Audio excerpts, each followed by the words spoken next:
Adam, we'll give this another go. Last weekend's game called off. Does that change things? It doesn't change a huge amount. Obviously, we're frustrated not to have had the game. I think with the sort of fixture schedule not being the kindest to us across December, with us losing both those games, with one with the weather and one with Loughborough's plate game, it meant we've not played for quite a long time now, and we're hoping to get back on the grass and get back to that match day feeling.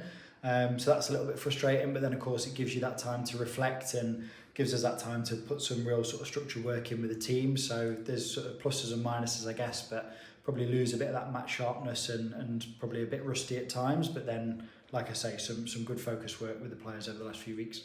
Nearly 50 days without a game is what it is. Just how do you as staff make sure that, like you say, you lose some of that match fitness, but you gain it in other areas? How do you make sure that the players keep focus when the games eventually do come? Because I imagine they'll come probably Sunday, Wednesday at some point, Sunday, Wednesday, Sunday. Yeah, I think inevitably that's going to happen. We'll have midweek games in for sure, I think, as the season continues. I'm sure we'll probably lose a couple of more games over the next couple of months with the weather that's forecast. So listen, the players are driven and hungry to be successful this season. They want to continue to improve week on week. So we never have to overly motivate them for the game. They're always ready to be switched on and focused. I think inevitably without that momentum and continuation of playing week in, week out, you lose a bit your stride. And it's really difficult, but you do your best to sort of disguise as much as you can in training in terms of making sure that distances are up in terms of match day distances and outputs are as realistic as we can get them in training. We can do that in a number of ways in terms of the way we design our practices to allow us to get those outcomes. So we've been doing that to make sure we're sort of ticking over. It's really difficult to find friendlies this time of season, partly because of the weather, but partly because on weekends when you haven't got a game, everybody else is playing.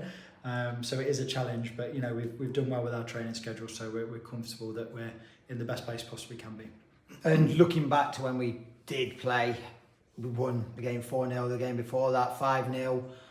That gives you momentum heading into this game, despite the break, I'd imagine? Yeah, definitely. It definitely gave us confidence. I think we've said before, the team are growing all the time, and the relationships they've built from the start of the season to now, it is really evident to see, and the players are really buying into each other and starting to understand those connections on the pitch, and that's translating itself into really positive performances. I think, we put on 2 or 3 really good performances before Christmas. We want to make sure we continue that.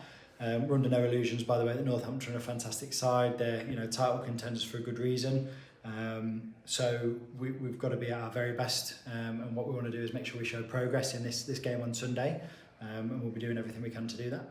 As they take me nicely on to kind of my last question, the game against Northampton last time out looked wide on the scoreline, but on the pitch definitely had moments in that game. How do you go into this one and take the positives out of that previous game? Yeah, I think it's a balance. Like, on the one hand, we've probably a lot of learnings for us in that game, both in terms of the fact that we feel that we've got players in our team and we've got sort of strategies that we've shown have been successful in ways that we can hurt Northampton for sure.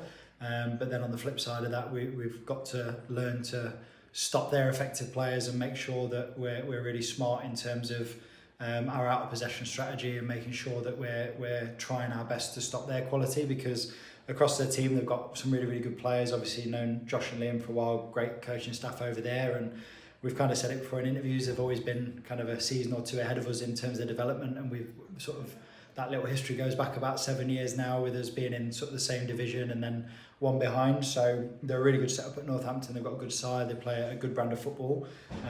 We've learned from the last game that we can definitely affect the game and have a positive impact. And if we tighten stuff up and show the improvements we've made over the course of the season, there's no reason why we can't have a more effective game against them this Sunday.